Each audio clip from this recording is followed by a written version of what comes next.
अगर मैं आपसे बोलूं कि पाकिस्तान के पास कोई टेक्नोलॉजी है, पाकिस्तान के पास तेल है, पाकिस्तान के पास इंजीनियरिंग है, पाकिस्तान के पास कोई ऐसी चीज है जो दुनिया के पास नहीं है, ऐसा तो कुछ नहीं है पाकिस्तान के पास। पाकिस्तान के पास सिर्फ अपनी जमीन है। तो पहले भी जब अमेरिकन आए थे तो उन्होंने अपनी जमीन दी थी। यानी कि जमीन, मेरा जमीन से ये मुराद है कि आप जानते हैं जब अफगान जिहाद के लिए हथियार जाते थे तो बिन कासिम पोर्ट से जाते थे तुर्कम तक, वो पूरा तो जमीन राहदारी दी, राइट। अभी जब चाइना आया तो चाइना को भी इन्होंने जमीन दी सर। जमीन कैसे दी सर? वो गिलगिट बाल्टिस्तान से निकलते हुए यहाँ पे गवादर तक आएगी तो जमीन है। यानी कि पाकिस्तान जो भी दुनिया को देता है उसकी जमीन से जुड़ा है। पाकिस्तान के पास कोई प्रोडक्ट नहीं है सर बाहर बेचने का। तो हम ये सोचें कि पाकिस्तान कुछ टेक्नोलॉजी दे रहा है या कुछ तेल दे रहा है, कुछ ऐसा कुछ भी नहीं है। दवाइयां नहीं है, वैक्सीन नहीं है, कुछ भी नहीं, सिर्फ जमीन है। तो ऊपर वाले ने जो जियो स्ट्रेटेजिक लोकेशन दी है उसको बेच रहा है। अच्छा, तीसरी चीज ये है कि अमेरिकन उनको पता है, जैसा आपने बड़ी खूबसूरती से समझाया कि 6 बिलियन, वो 9 थे पहले, 9 से 6 हुए, 6 से 0 हो गए। अच्छा, चाइनीज के पास ऐसी कोई एनजीओ नहीं है या ऐसा कोई कांग्रेशनल फंड नहीं होता चाइना में, जिसको जैसे कहते हैं ना कि अमेरिका ने बोल दिया कि साहब पोलियो के खतरे के लिए हम $200 मिलियन दे रहे हैं, या बिल गेट्स फाउंडेशन ने बोला कि हम इतना आपको, मेलिंडा गेट्स फाउंडेशन ने बोला कि हम इतना आपको स्पॉन्सर कर रहे हैं। चाइना में तो ऐसा कुछ नहीं है। चाइना का कोई भी बिजनेसमैन देगा पैसा तो गुर्दा कलेजी निकाल लेगा, साफ सीधी बात है। They are not into philanthropy and all that. Chinese ये सब बिलीव नहीं करते। चाइनीज ये कहते हैं सब ये लो 10 रुपए, कल 20 रुपए लेने में आ रहा हूं, उनका सीधा फंडा है। चाइनीज ने इसलिए मना कर दिया क्योंकि चाइनीज को, देखिए जैसे बैंक होता है ना ताहिर साहब, मैं अपने व्यूअर्स को समझा दूं कि जैसे दोस्तों बैंक होता है, बैंक ये देखता है कि अगर वो आपको 50 लाख रुपए, 1 करोड़ रुपए दे रहा है तो आप वापस क्या कर रहे हैं, आपके पास क्या है गिरवी रखने के लिए, कौन सी चीज है जो उसके पास गिरवी रखें कि आप अगर लोन का पैसा नहीं चुका पाए ब्याज समेत तो वो चीज वो जब्त कर ले।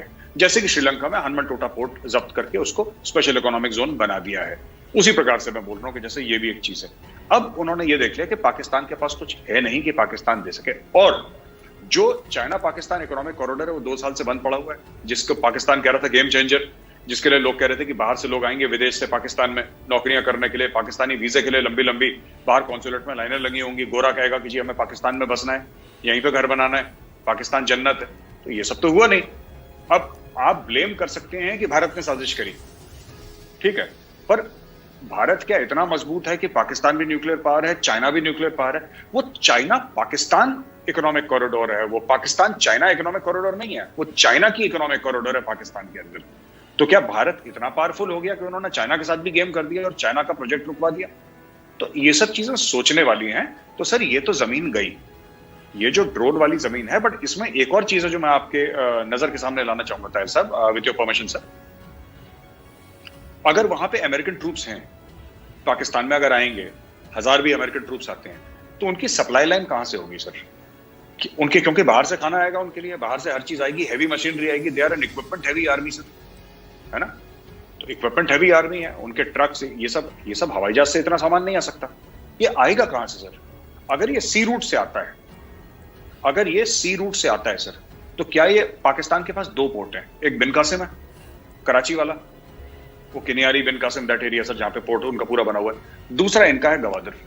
अब अगर बलूचिस्तान में ये लोग एयर बेसिस दे रहे हैं तो इसका मतलब अमेरिकन के लिए कन्वीनियंट होगा कि गवादर पे रुकेगी अमेरिकन शिप्स। अब ये देखना है कि साहब चाइनीज को कितना अच्छा लगेगा या कितना बुरा लगेगा कि अमेरिकन शिप्स उनके पैसे खर्च कराए हुए उनके पोर्ट पे आके रुकते हैं और वहां से उनकी यूएस आर्मी को या यूएस एयरफोर्स को सप्लाई करते हैं। क्योंकि फाइटर जेट्स चलेंगे तो साहब एविएशन फ्यूल चाहिए उनको। एविएशन फ्यूल कहां से आएगा सर? या तो गल्फ से आएगा या जो भी रिफाइनरी होगी वहां से आएगा। आपको भारी मात्रा में एविएशन फ्यूल चाहिए। अगर वहां पे फाइटर जेट्स होते हैं सर तो हर सुबह वहां पे सॉटीज वो होंगी, टेक ऑफ टेक ऑन करेंगे। वहां पे लोकल प्रोटेक्शन के लिए आपके मरीन्स होंगे, आपकी आर्मी वाले होंगे, आपके हर किस्म की चीज होगी सर वहां पे। Each and every single thing will be there. तो साफ सीधी बात यह है कि Pakistan has got nowhere to go. Pakistan को ये देखना पड़ेगा सर कि अब ये चीन और अमेरिका के बीच में फंस गया है। आपने कहा कि पाकिस्तान चीन और अमेरिका के बीच में फंस गया, ये वाकई दुरुस्त है, क्योंकि पहले जो हालात होते थे पाकिस्तान के, चाइना के साथ अपनी टर्म्स पे होते थे, अमेरिका के साथ अपनी टर्म्स पे होते थे। अब जो अमेरिकन वहाँ पे अफ़गानिस्तान की वजह से ख़ास तौर पर जैसे वो विड्रॉल कर रहे हैं, वो चाहते हैं कि अपनी प्रेजेंस रखें, लेकिन दूसरी सतह पे हम ये भी देखते हैं, मुझे जो इन्फॉर्मेशन मिल रही है गौरव भाई पाकिस्तान से, पाकिस्तान की एस्टेब्लिशमेंट इस बात पर खुश भी है कि चलिए हमारे किसी तरह से तो अमेरिका के साथ फिर तल्लुकात इस्तवार हुए, हम कह सकेंगे दुनिया को, आईएमएफ को, वर्ल्ड बैंक को, यूरोपियन यूनियन को कि देखिए हमारे अब अमेरिकन के साथ वर्किंग रिलेशनशिप बन रहे हैं, और वो चाइना को भी अंदर ये एक इंफॉर्मेशन दे सकते हैं कि भाई आप हमें कुछ ना भी देंगे तो अमेरिकन के साथ हैं। तो ये एक डबल गेम है और इसमें उनको खुशी का भी एक अंसर हमें देखने को मिल रहा है। आप इसको कैसे देखते हैं? नहीं, मैं वैसे ही देखता हूं उसको जैसे ताहिर साहब आप देख रहे हैं। इसमें कोई आपके और मेरी राय में कोई फर्क नहीं है। पाकिस्तानियों के मन में हर समय एक चीज होती है कि देखो हमने बेवकूफ बना दिया, हमने गेम खेल दिया इसके साथ। वो एक है उनके साथ, वो जो छोटे लेवल की चीज होती है ना कि मैंने इसको जेब काट ली, इसकी देखो मजा आ गया, वो उस टाइप का गेम खेल रहे हैं। देखिए ऐसा है ना, मैं आपको बताता हूँ, चाइनीज ने तो 17-18 बिलियन डॉलर खर्च करे हैं अभी तक। तो चाइना का ऐसा कोई बड़ा इन्वेस्टमेंट नहीं हुआ कि जिससे चाइना डूब जाएगा, ऐसा बिल्कुल भी नहीं है। दूसरी चीज है कि अमेरिका पैसे का सोर्स तो है ही, दूसरी चीज चाइना के पास कोई इदारे नहीं है सर, ठीक है। चाइना के पास कोई भी इदारा नहीं है जो पाकिस्तान को, इस वक्त जो पाकिस्तान अटका हुआ है, पाकिस्तान को बचा ले। ना चाइना एफएटीएफ से बचा सकता है, पहली बात, ना आईएमएफ से बचा सकता है, ना वर्ल्ड बैंक से बचा सकता है। ये सारे के सारे जितने भी इदारे हैं गोरों के हैं सर, ये वेस्टर्न वर्ल्ड के इदारे हैं, ये चाइना के इदारे, चाइना का इदारा है ही नहीं, चाइना तो फैक्ट्री है बहुत बड़ी बस। तो ये जो वेस्टर्न वर्ल्ड का इदारा है सर, ये जो वेस्टर्न वर्ल्ड का इदारा है, ये सारे के सारे गोरे के हाथ में।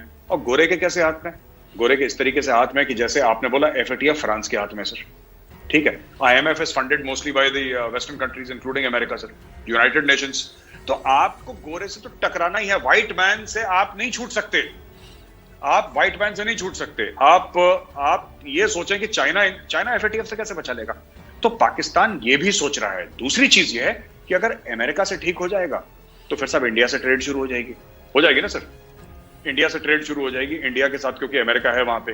फिर थोड़ा बहुत जापान से भी आ जाएगा, थोड़ा ऑस्ट्रेलिया से आ जाएगा, थोड़ा कनाडा से आ जाएगा, सब कुछ आ जाएगा। और ये जो आएगा ये, और अमेरिका की जो टर्म्स एंड, अमेरिका ने एड दी है सर, चाइना ने लोन दिया है। ताहिर साहब, let's be very clear, China aid नहीं देता पाकिस्तान को, चाइना लोन देता है एक मुश्किल शर्तों में। एक रिटर्न ऑन इन्वेस्टमेंट होती है हर एक इन्वेस्टमेंट पे। अमेरिका ये कहता है चलो पोरिया के खतरे डालने लो, स्कूल बनाने लो। ये इवन कैरी लुगर बिल क्या कह रहा था जो इनको इतना बुरा लगा और नाजेबा गुजरा पाकिस्तानियों को? Kerry Lugar bill was basically for the sustenance of democracy in the Pakistan area. तो उन्होंने जो कैरी लुगर का बिल वो लेकर आए थे, जो पाकिस्तान में बहुत सा उसकी बड़ी बुराई करी कि हमारी खुद मुख्तारी की तरफ आंख दिखा रहे हैं। तो पाकिस्तानियों को यह समझना चाहिए कि सबसे बड़ी खुद मुख्तारी होती है sir, it's not geographical, it is economic sir. Economic खुद मुख्तारी अगर किसी मुल्क में हो तो फिर ज्योग्राफिक खुद मुख्तारी या इलाकाई खुद मुख्तारी फिर उसके बाद कायम हो सकती है। आप ये भी देखिए इस एंगल से भी कि ऑफ कोर्स अमेरिकन को ज़रूरत है अब फिर से प्रेजेंस फौजी अड्डे की सूरत में, और वो कर लेंगे। उससे अफ़गानिस्तान में जो पाकिस्तान का किरदार रहा है उस पे अमेरिकन अब उस तरह साथ नहीं देते, लेकिन बहरहाल पाकिस्तान की उनको ज़रूरत है। तो ये जो फ़ौजी अड्डा वहाँ पे या उनकी किसी भी सूरत जो प्रेजेंस होगी पाकिस्तान के साथ अफ़गानिस्तान के लिए, वो पाकिस्तान के लिए कितनी हेल्पफुल होगी, अफ़गानिस्तान के लिए कितनी हेल्पफुल होगी और अमेरिकन के लिए कितनी हेल्पफुल होगी, इन तीनों एंगल्स को आप कैसे देखते हैं? सर मुझे तो लगता है कि पाकिस्तान के बुरे दिन शुरू हो गए, और मेरा तर्जिया कुछ इस तरीके से है, मैं समझाने की कोशिश करता हूं सर दर्शकों को, अपने व्यूअर्स को। देखिए पहली चीज यह है कि एक बार अगर तालिबान की सरकार बन जाती है अफगानिस्तान में, पहली बात, तो आप तालिबान के साथ वो कार्ड नहीं खेल सकते कि जो पाकिस्तान सबके साथ खेलता है कि तुम भी मुसलमान हम भी मुसलमान। तालिबान फिर अपने फैसले खुद करेगा। आज की तारीख में तालिबान है या कोई भी है, उनकी ज्यादातर लीडरशिप है, टॉप लीडरशिप है, it is in Pakistan sir, Karachi में हो कहीं और मुख्तलिफ शहरों में, of course under the protection of the ISI. लेकिन जिस दिन आपको यह पता लग गया कि सब तालिबान की लीडरशिप है और जो आज भगोड़े हैं, जो आज कोalition फोर्सेस से भाग रहे हैं, कल वो राष्ट्रपति बन जाएंगे, प्रेसिडेंट बन जाएंगे अफगानिस्तान के, प्रेसिडेंशियल पैलेस में रहेंगे, तो फिर उनको पाकिस्तान की जरूरत नहीं, क्योंकि उनको पैसे की जरूरत है सर, और पाकिस्तान के पास पैसे नहीं है। दूसरी चीज चाइना को भी कोई रिक्वायरमेंट नहीं है सर पाकिस्तान की कि वो अफगानिस्तान में आए। China does not need Pakistan, China can find its own way, right sir. China के ईरान के साथ मुआहदे अलग हो रखे हैं $400 बिलियन के। Americans will control Afghanistan because ये नेचुरल रिसोर्सेज, जो अमेरिकन रिपोर्ट्स कहती है कि बहुत जबरदस्त ट्रिलियंस ऑफ डॉलर्स के नेचुरल रिसोर्सेज अफगानिस्तान में। और दूसरी एक और चीज मानते हैं लोग कि sir next attack if it emanates on American soil will eminent from Afghanistan. जो हमला होगा हो सकता है कि अफगानिस्तान या फिर ट्राइबल एरिया से। और चौथी चीज जो काफी लोग इसको कंसिडर नहीं कर रहे सर, जो मेरे दिमाग में खटक रही है ताहिर साहब, और I don't know, please correct me sir if I am wrong, ये जो पश्तून तहफ़्फ़ुज़ मूवमेंट का पूरा मामला है ना, और ये जो लगातार जो आप ये देख लें कि जो अफगान फोर्सेस हैं, चाहे वो तालिबान के फैक्शंस की, चाहे वो अफगान आर्मी की, जो पाकिस्तानी आर्मी को ड्यूरेंट लाइन के आसपास ठोके जा रही हैं रोज, ये भी इम्कान है sir, this is also an indication towards the future कि फ्यूचर बड़ा ब्लीक है। तो जैसे कि ग्रेट गेम खेला गया था ना 18th सेंचुरी में, 19th सेंचुरी में, अर्ली 19th सेंचुरी में, 18th century great game Afghanistan में, जहां अंग्रेज भी वहां पे बैठा था, रशियन भी बैठा था, और ये सब लोग अफगानिस्तान के कंट्रोल के, बिकॉज स्ट्रेटेजिकली बड़ा पाकिस्तान तो था नहीं उस वक्त, तो बड़ा इंपॉर्टेंट एरिया माना जाता था, जो कि अब थोड़ा बहुत पाकिस्तान में आ गया है। Pakistan will become this thing for the great game sir. अब ग्रेट गेम जो खेला जाएगा ताहिर साहब, वो खेला जाएगा पाकिस्तान के अंदर, क्योंकि China has an investment in CPEC, American will have an airbase, और सेवरल एयरबेसेस, 2, 3, 4, 5 जितने भी गोरों को चाहिए वो ले लेंगे। उसके बाद आप क्या करोगे ये बताओ? You can not do anything. आपको ये तो पिस गए ना बीच में, दो पावर्स के बीच में पिस गए। अब क्या होगा कि they have all these non state actors. Pakistan में तो नॉन स्टेट एक्टर्स बहुत ज्यादा हैं, तो नॉन स्टेट एक्टर्स अमेरिका भी इन्फ्लुएंस करेगा, चाइना भी इन्फ्लुएंस करेगा, और पिसेगा आम पाकिस्तानी जो गरीब पाकिस्तानी है। ये फ्यूचर मुझे दिखाई दे रहा है sir, with respect to Afghanistan and with respect to what is happening in Pakistan.